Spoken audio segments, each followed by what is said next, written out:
I'm gonna tell a story real quick. Jim, I think you've heard this story. I was in Pakistan in 2015. 2015, excuse me. It was 2005. There was an earthquake that hit Azad Kashmir.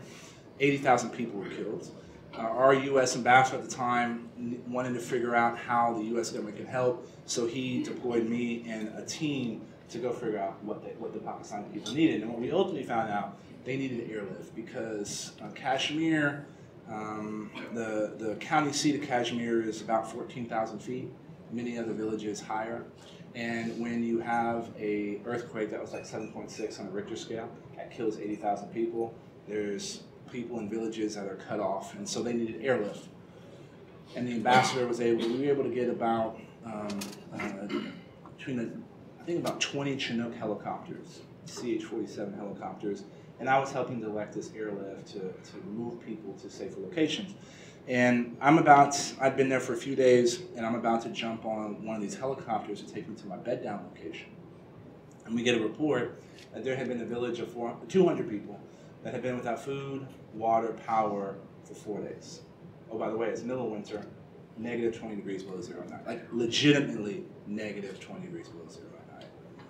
And so we decided we're gonna make one more stop. And so we land in this little village. We open the big bay doors of this helicopter. And if y'all have ever seen a helicopter crew, they look like they're from outer space. Right? They have masks and hoses and stuff. And these villagers start piling on. And there was this little girl about 6 or 7 years old who lost both her mother and father in the earthquake. And she sees this whole scene, and she's screaming, she's crying, she's scared. And this village elder picks this little girl up and hands her to me. And I hold her as tight as I can, and she's crying, she's upset, and halfway through the trip, she calms down and finally relaxes. And we get to our location, and I put the little girl down. We open the bay doors of this helicopter, and people start piling off. I put the little girl down. She takes a couple of steps, spins around, comes back, and gives me the biggest hug I've ever gotten in my life. And she goes over to the helicopter crewman, the guy who she probably thought was from outer space, kisses him on the hand. He pats her on the head and smiles real big, gives her a thumbs up. She returns the gesture, smiles, and then runs away.